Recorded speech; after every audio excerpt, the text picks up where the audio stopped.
Hello, my name is Jim Tierney, and I'm the director of the website StateAG.org, a website dedicated to the Office of State Attorney General.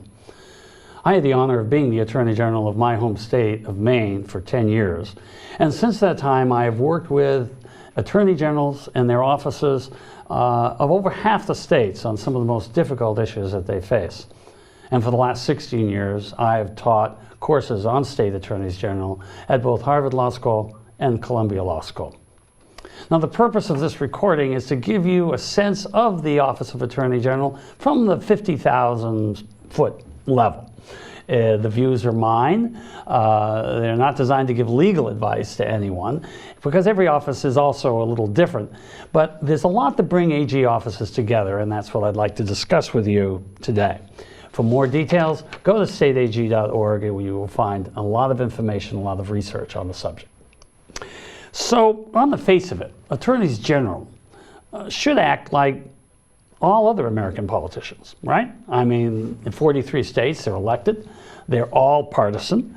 That means they have to raise millions of dollars to get elected. They have interest groups that are important to them. They have political parties that are important to them. They have to get along with people. So why are they so different? Why don't they just behave the way politicians are supposed to behave? They do such unexpected things. Democrats do conservative things. Republicans do liberal things. And they seem to say no to an awful lot of people. Why are they so different? Well, to find that answer, we have to go back to the 1600s in England, where the Office of Attorney General evolved as a result of the common law. And from the very beginning, the English Attorney General was separate from the king. The purpose of the Attorney General was to serve the public. And so our colonies accepted that principle, as did our states after the American Revolution. And indeed, state governments have explicitly rejected the federal model, where the U.S. Attorney General is, of course, appointed by the President and can be removed at any time. The State Attorney General, that's not true. They're designed to be independent because states have a deep aversion to too much executive power. In other words, the Attorney General is supposed to be a brake on the governor and on the legislatures, and is supposed to adhere himself or herself to the United States and their state constitution. But lawyers are supposed to have clients, right? So who's the Attorney General's client? Well, if you ask an Attorney General, young or old, liberal or conservative, they will virtually all tell you that their client is the public interest. They're there to represent all of the citizens of their states. Well, I've been at this for 30 years. I've read every state constitution. I've read the statutes that define the authority of state attorneys general.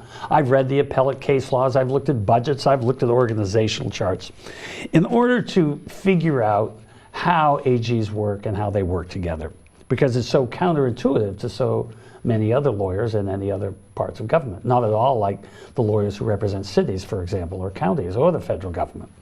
And so, how do they get around to doing their job in an ethical and appropriate manner? Because no matter what detractors might say, it's not all about politics. So I'm going to divide my talk into three areas. First, I'm going to talk about the jurisdiction of state attorneys general.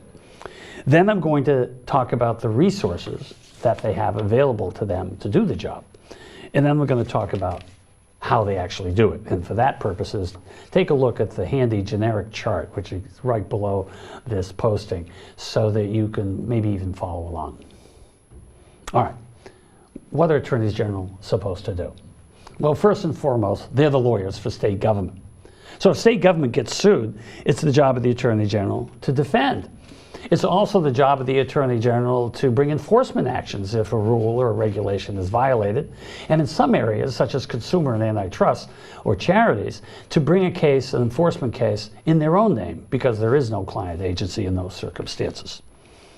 The Attorneys General also issue formal opinions as to what the law should be, which often come up during referendums, and all but a few Attorneys General also have criminal jurisdiction, sometimes exclusive and sometimes overlapping with other agencies.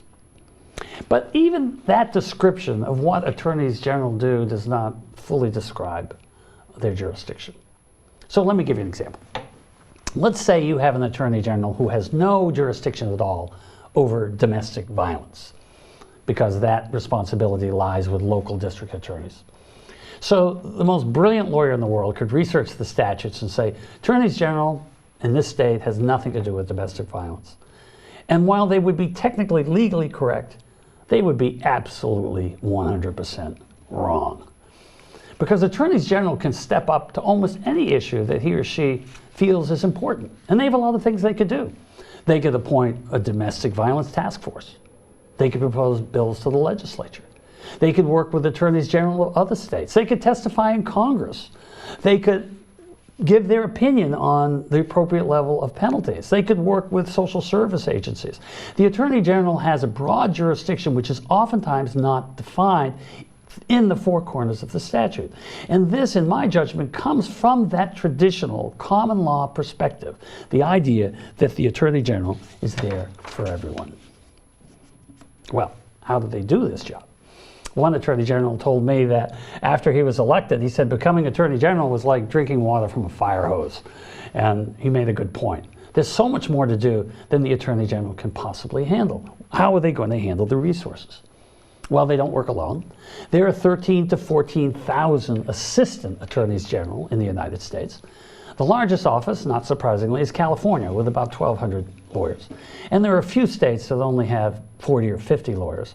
But the vast majority of states have between 180 and 250 lawyers working for them to handle all of the different issues that come before them. Now, these lawyers, many of them, are career lawyers. They've been there for years. An attorney general may come and go, may be elected, the party change, but the staff really stays there. It's very, very rare that a new attorney general will reach down into their career staff to make changes. It doesn't make any sense. They work hard and they do a good job. Now, if you look for the budget of the Attorney General, you're only going to find about 30 to 40% of it comes directly from the legislature. A direct appropriation to the Office of Attorney General. The rest of that money comes from state agencies who will oftentimes pay, if you will, transfer money to pay for legal services. Or it may come from settlements, it may come from federal grants, it may come tort defense funds, but eventually these are state agencies. Now, attorney generals, almost all of them do use outside counsel from time to time. And most of the time it's very uncontroversial. You don't even notice it. They may use it for collecting bills, for example, or that are owed to the state, or they may provide legal services to a rural part of the state far away from the state house because it's more efficient to use outside counsel. And once in a while, a really big issue comes up. It may have to do with a particular industry, it could be an oil spill, it could be a flood, and at that point the issue is so big and so complicated that state government will turn to outside counsel. But the vast amount of work that's actually done by state government in court is done by assistant attorneys general. All right. So how do they do it? So we've got the resources, we've got the jurisdiction. How do they divide themselves up? Well, let's start with the Attorney General. The Attorney General offices are not democracies. The Attorney General makes the decision, oftentimes, ultimately, alone. And that's kind of different. If you're a congressman or a senator, you're always making decisions in context of going back and forth and negotiating. But if you're the Attorney General, you have to do it alone. I always thought it's one of the reasons the AGs themselves are so close, because they bond over this particular experience. But offices divide up their agencies in a way that provide them with ultimate assistance. Now, the AGs themselves, almost all of them are graduates of their state law school. Almost all of them have had experience in government, maybe in the AG office, maybe as a district attorney, maybe as a legislator. And they get to that job with the kind of skills that you would think they have. Attorneys general like to be liked, they're gregarious, they understand how big pictures work, and so that's your attorney general. Well, who's the most important person in the office, except for the Attorney General? That's the Chief Deputy. The Chief Deputy Attorney General is very different than the Attorney General. This is the person who has to make sure the trains run on time, and perhaps the most important job for a Chief Deputy Attorney General is to be able to walk in to see the AG himself or herself and say, no, you can't do that. So they're naysayers, if you will, and they represent the vast bulk of those 13,000 and 14,000 assistant AGs as they analyze the law in a situation. So AG, chief deputy. The number 3 person is the chief of staff. The chief of staff is the opposite of the chief deputy. Chief of staff may not even be a lawyer. They come in oftentimes from the campaign. They handle legislature, they handle the press, and they are trying to keep the AG office on the agenda that the Attorney General had promised their voters when they sought office. So there's a lot of tension between the chief deputy and the chief of staff in many states. All right, who comes next? This is the big brain lawyer, the state solicitor general. I'm proud to say I was involved in setting up these offices around the country. Within an office of attorney general, you have a very small group. The solicitor general is oftentimes a law professor, maybe someone who clerked for the Supreme Court or an appellate court. They're called the big brains. And it's their job to make sure and really research the ultimate constitutional implications of what a state does, because a state shows up in the U.S. Supreme Court more than any other entity except the federal government itself. So the decisions they make are very, very big, and we read about them all the time. That's the Solicitor General. Then you have the civil deputy. The civil deputy represents the vast bulk of the office. Those assistants who represent all those state agencies day by day, drafting regulations, helping the state when the states get sued. And let's tell you, states make mistakes out there, so it's a hard job. You're a defense lawyer working out there in the civil division.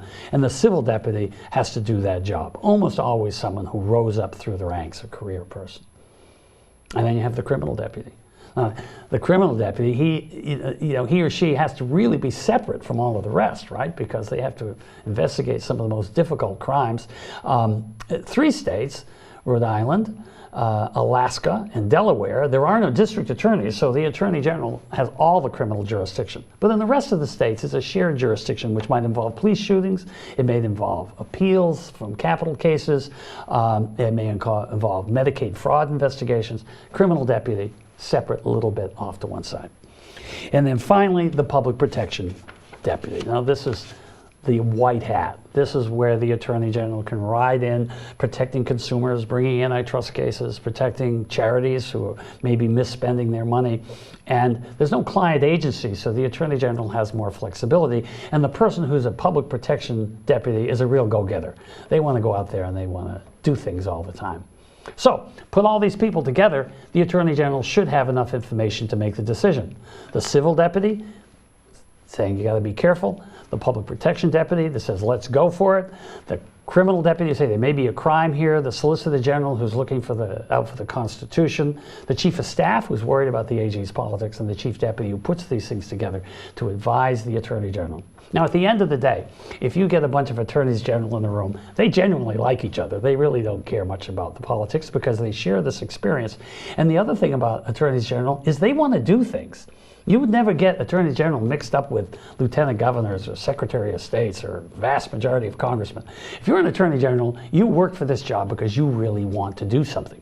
Now, maybe something I don't like, maybe something you don't like, but they want to do something. They want to make a difference, and that's unique in many ways, unfortunately, in our legal structure. So that's what we do. They don't do it alone. They have a wonderful national organization, the National Association of Attorneys General, which has a new and vibrant training process, and that's called NAG. There's also the Conference of Western Attorneys General that focuses on Native American issues, water rights, immigration, but is so successful that almost every AG joins the Western Attorneys General, even if they're from Vermont or Massachusetts, because they do extraordinarily important work and again have excellent training. AGs work overwhelmingly with the federal government. They bring cases together all the time. You'll read about how the Federal Trade Commission or another federal agency has helped states come up with a 50-state settlement. So even though we have real partisan differences and philosophical differences, most of the time the states work with the federal government. But there's an exception.